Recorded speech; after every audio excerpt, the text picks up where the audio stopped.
स्वागत है आपके अपने चैनल CS एकेडमी में। कल हम लोग देखे खिलाफत आंदोलन और आज हम लोग देखेंगे असहयोग आंदोलन। खिलाफत आंदोलन जो है भारत में मुसलमान किए, पहले वीडियो में आप लोग देख चुके हैं। और खिलाफत आंदोलन के दौरान गांधी जी ने अपना केसर हिंद का उपाधि त्याग दिए। और आज हम लोग देखेंगे असहयोग आंदोलन। तो चलिए कल स्टार्ट करते हैं। सबसे पहले आप लोग हेडिंग डालिएगा, असहयोग आंदोलन जो है कब हुआ। तो पिछले क्लास में बता चुके हैं कि असहयोग आंदोलन जो है 1920 में हुआ और 1 अगस्त को जो है इसको स्टार्ट किया गया। और गांधी जी जो स्टार्ट किए, आखिर किस अधिवेशन में हुआ, कब कब हुआ, तो उसको जो है आप नोट करते हैं। तो हेडिंग डराएगा असहयोग आंदोलन। असहयोग आंदोलन, असहयोग आंदोलन जो है 1 अगस्त 1920 में हुआ। यहाँ पे लिखा है कब हुआ, कब, तो 1 अगस्त 1920 में। 1 अगस्त 1920 में यह गांधी जी बोले कि 1 अगस्त 1920 से हम असहयोग आंदोलन करेंगे, यानी सरकारों के साथ असहयोग करेंगे। सरकार यानी अंग्रेजों के साथ असहयोग घोषणा कर दिए कि करेंगे। लेकिन कांग्रेस के सभी लोगों को मन में यह नहीं था कि असहयोग जो गांधी जी कर रहे हैं हम करेंगे कि नहीं करेंगे। तो इसके लिए कांग्रेस का एक अधिवेशन हुआ, कलकत्ता अधिवेशन। लिखिए, अगस्त में गांधी जी घोषणा किए और सितंबर में हुआ कलकत्ता अधिवेशन। सितंबर में कलकत्ता अधिवेशन। और इस अधिवेशन में जितने भी कांग्रेस के सदस्य थे, और सितंबर में कब हुआ, तो 1920 में हुआ, यानी अगस्त में गांधी जी अकेले बोले कि हम करेंगे। और सितंबर 1920 में कलकत्ता अधिवेशन में जितने भी कांग्रेस के सदस्य थे सभी लोग बोले कि ठीक है, बहुत अच्छा चीज़ है, असहयोग सरकार के साथ हम करेंगे। यानी कांग्रेस के लोगों को इसमें सहमति मिला। लेकिन इसके बाद एक और अधिवेशन हुआ और उस अधिवेशन में जो है और समझिए कि पूरा एकदम सभी जितने भी कांग्रेस के सदस्य थे और सभी लोग इसमें बोले कि नहीं अब ठीक है, अब इसको किया जाए, पूरा जोर शोर से पूरे भारत में किया जाए। तो यह जो है दिसंबर में हुआ 1920 में। दिसंबर 1920 के नागपुर अधिवेशन में हुआ। और इस अधिवेशन से पूरे जो है देश में असहयोग आंदोलन चलने लगा। यानी भारत में जितने भी कांग्रेस के नेता थे, कांग्रेस के लोग थे, और सहमति जताया कि चलिए अब असहयोग आंदोलन हम करेंगे। अब गांधी जी को सहमति मिला, यानी सभी कांग्रेस के लोग सहमति दिए कि चलिए ठीक है, बहुत अच्छा काम है, इसको करना चाहिए। वाइट है, ठीक है।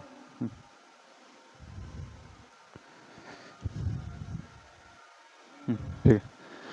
कांग्रेस के नागपुर अधिवेशन में समझिए कि पूरा एकदम जितने भी कांग्रेस के सदस्य थे सभी लोग सहमति जताएं कि गांधी जी ठीक है, आप असहयोग कीजिए, हम आपके साथ हैं। जब सभी लोग साथ दिए तो गांधी जी को असहयोग आंदोलन का डिटेक्टर बनाया गया। गांधी जी को डिटेक्टर बनाया गया। क्या बनाया गया? डिटेक्टर। और समझिए कि जब डिटेक्टर बनाया गया तो गांधी जी भारत में नजर रख रहे थे कि कौन कौन असहयोग कर रहा है, नहीं कर रहा है, यानी इनको नेता बना दिया गया। और जब कलकत्ता अधिवेशन हुआ था तो उसमें इस बात पे चर्चा हुआ कि जो जालियांवाला बाग हत्याकांड हुआ है, इसके लिए हम सरकार के साथ असहयोग कर रहे हैं ताकि इस प्रकार का ऐसा घटना न हो। और यह 13 अप्रैल 1919 में जालियांवाला बाग हत्याकांड हुआ था। जालियांवाला बाग हत्याकांड पंजाब में हुआ था। उसके बाद जब गांधी जी डिटेक्टर बन गए तो असहयोग आंदोलन को 2 वर्गों में बांटा गया। एक था रचनात्मक कार्य। असहयोग आंदोलन को 2 भागों में बांटा गया। एक था रचनात्मक कार्य जिसमें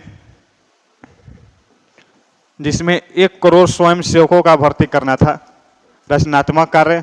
और दूसरा था नकारात्मक कार्य। नकारात्मक कार्य, नकारात्मक कार्य में सरकार को समझिए पूरा तरह से यानी पूर्ण रूप से असहयोग करना था। रचनात्मक कार्य में एक नंबर था 1 करोड़ स्वयं सेवकों का भर्ती करना। उसके बाद 1 करोड़ फंड जुटाना, यानी 1 करोड़ रुपया जो है इकट्ठा करना। लेकिन यह 1 करोड़ से ज़्यादा वसूली हो गया, ज़्यादा जो है रुपया इकट्ठा हो गया। और इसमें था 20 लाख चरखा को बांटना। यानी 20 लाख चरखा बांटने का मतलब यह हुआ कि भारत में जितने भी विदेशी कपड़े आते थे उस विदेशी कपड़े को भारत में आने पर रोक लगाने का यह मकसद था। और गांधी जी इसमें कामयाब भी हुए। 1 करोड़ स्वयंसेवक भी आए, 1 करोड़ से ज़्यादा फंड भी जुट गया। यानी गांधी जी अनुमान लगाए थे कि हमें 1 करोड़ फंड जुटाना है, लेकिन 1 करोड़ से ज़्यादा फंड जुट गया। उसके बाद 20 लाख से ज़्यादा चरखा जो है भारत में बांटा गया। महिलाएं जो है इसे डोरा बनाने लगी और भारत में हथकरघा का इस्तेमाल होने लगा। हालांकि औद्योगिक क्रांति आया तो एक जेनी स्प्रिंग मशीन था, वो इंग्लैंड में था, वो कपड़ा का बुनाई करता था, लेकिन भारत में हथकरघा के द्वारा बुनाई होता था। और देखिए नकारात्मक कार्य, इसमें सरकार को पूर्ण रूप से असहयोग करना था, पूर्ण रूप से असहयोग करना था, पूर्ण रूप से असहयोग करना था। किसका? तो सरकार का। इसके बाद इसमें बहिष्कार नीति लाया गया, यानी हम सरकार का बहिष्कार करेंगे। बहिष्कार यानी विरोध करेंगे। इसके बाद सरकारी उपाधि को त्यागा गया। इसमें नकारात्मक कार्य में सरकारी उपाधि को त्यागा गया। इसमें बहुत सारे लोग वकील थे, डॉक्टर थे, जज थे, जो भी भारतीय थे वो सरकारी उपाधि को त्यागने लगे कि हम जज नहीं कहलाएंगे, हम शिक्षक नहीं कहलाएंगे, वकील नहीं कहलाएंगे। अब चलिए, इसके बाद रचनात्मक कार्य में क्या था? तो नशाखोरी को दूर करना था। और नशाखोरी यानी जितने भी अंग्रेज थे वो सभी शराब पीते थे, यानी मदिरा पान करते थे। और नकारात्मक में क्या था? तो इसमें नवंबर में चुनाव होने वाला था गुजरात में, उस चुनाव का बहिष्कार करना था, यानी इसमें हम वोट नहीं करेंगे। यह जो है असहयोग आंदोलन का यह प्रमुख हिस्सा था। असहयोग आंदोलन को दो वर्गों में बांटा गया, जैसे आप देख सकते हैं कि एक में रचनात्मक, दूसरा है नकारात्मक।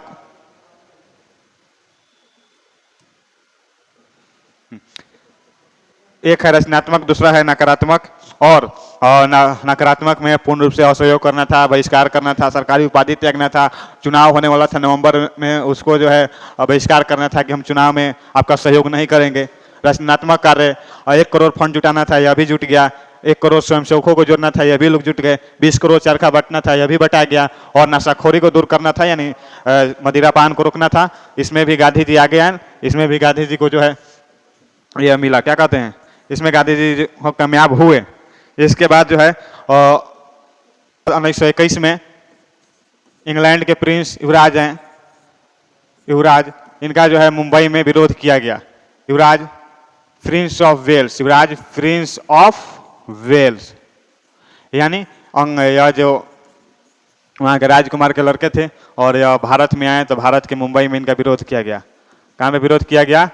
मुंबई में विरोध किया गया। और इनके विरोध में मुंबई में जो है गांधी जी कपड़ा जला, यानी विरोध कैसे किया गया? तो अंग्रेजी कपड़ा को जलाकर, अंग्रेजी कपड़ा को जलाकर जो है विरोध किया गया कि हम आपका विरोध कर रहे हैं। आइए, भारत में तो आ गए हैं लेकिन हम आपका विरोध कर रहे हैं। इस बात को आप अच्छे से जानिए, भारतीय जो है पूरा तरह से जग चुके हैं। इनका विरोध किया गया तो भारत में समझिए कि विदेशी कपड़ा जो भी था और इंग्लैंड से आना कम हो गया, यूँ कहें कि लगभग बंद ही हो गया। इसके बाद अंग्रेज जो है बौखला गए। यहाँ तक अंग्रेज जो है इसको हल्का में लेते थे कि अरे गांधी है, असहयोग कर रहा है, क्या कर लेगा, वो जो है धोती पहनकर चलता है, इसके असहयोग करने से क्या होगा। लेकिन जब असर पड़ने लगा, जब देखा सब कि मेरा मतलब विदेश से कपड़ा नहीं आ रहा है, यानी इंग्लैंड से कपड़ा नहीं आ रहा है और यहाँ पे अंग्रेजी कपड़ा को जलाकर विरोध किया जा रहा है, वह भी हमारे प्रिंस के सामने, तब जो है यहाँ पे दमन विद्रोह जो है, विद्रोह दमन करने का नीति अपनाया और फूट डालो राज करो वाला नीति अपनाया। और यहाँ पे समझिए कि यहीं से जो है असहयोग आंदोलन में जो है हिंसा आ गया। हिंसा आ गया का मतलब हुआ कि जो अंग्रेज थे या था, वो लोग क्या किए कि लगे इसमें जितने भी 1 करोड़ इसमें जितने भी आरएसएस के लोग थे, आरएसएस नहीं कहेंगे, स्वयंसेवक कहेंगे, इन स्वयंसेवकों को पकड़कर, स्वयंसेवक में छात्र थे, वकील थे, डॉक्टर थे, इन लोगों को पकड़कर जेल में डाला गया। और जो है जो महिलाएं थी, महिलाओं के साथ जो है अव्यवहार किया गया। तो गांधी जी इससे क्षुब्ध हो गए, यानी नाराज हो गए और सरकार को धमकी दिए, यानी अंग्रेजों को धमकी दिए कि यदि आपका ऐसा रवैया रहा, ऐसा व्यवहार रहा, तो गुजरात के बारदोली में हम सविनय अवज्ञा आंदोलन करेंगे। सविनय नहीं, सामूहिक अवज्ञा। गुजरात के बारदोली में हम क्या करेंगे? सामूहिक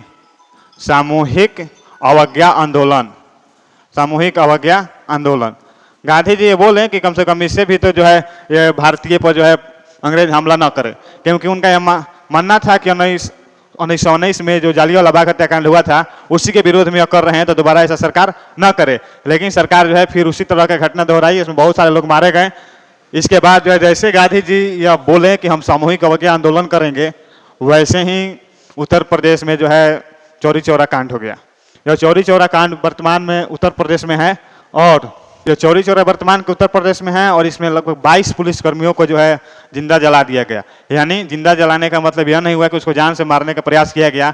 जितने भी ये लोग थे उन लोगों पे वो लाठी चला रहे थे, गोली चला रहे थे, तो वह फिर जो है उग्र होकर पुलिस पर हमला की, तो पुलिस जो है अपने थाना में चली गई। तो जब पुलिस थाना में गई तो जो भीड़ पूरा उग्र था और सभी लोगों ने क्या किया कि थाना में आग लगा दिया, जिसमें 22 पुलिसकर्मी जिंदा जल गए।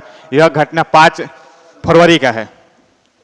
देखिए, और चौरी चौरा कांड कब हो गया? चौरी चौरा, तो यह जो है उत्तर प्रदेश में है, उत्तर प्रदेश में है। यह कांड जो है 5 फरवरी को हो गया। 5 फरवरी 1922 को हुआ, चौरी चौरा कांड हो गया। और इस कांड से गांधी जी पूरा तरह से नाराज हो गए और गांधी जी बोले कि ऐसा नहीं होना चाहिए। मेरा मकसद ही था कि हम भारत में जो है अंग्रेजों से हम असहयोग कर रहे हैं, इसका मतलब यह नहीं है कि हम भारत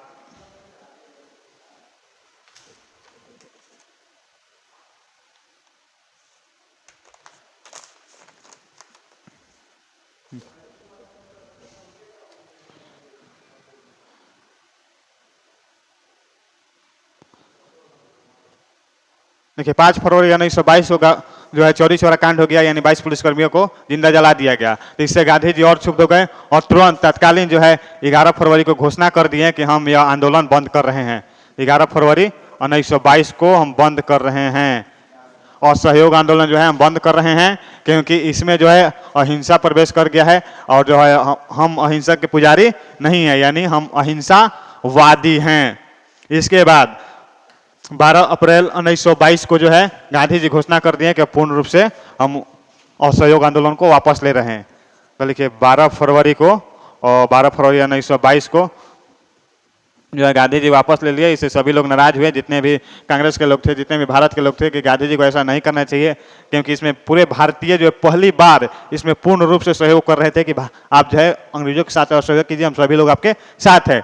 और जैसे ही गांधी जी इसको वापस किए, पूरे भारत के लोग नाराज हो गए कि गांधी जी को ऐसा नहीं करना चाहिए। लेकिन इसके तुरंत बाद 10 मार्च को गांधी जी जो है गिरफ्तार हो गए, यानी गांधी जी को अंग्रेज ने गिरफ्तार कर लिया।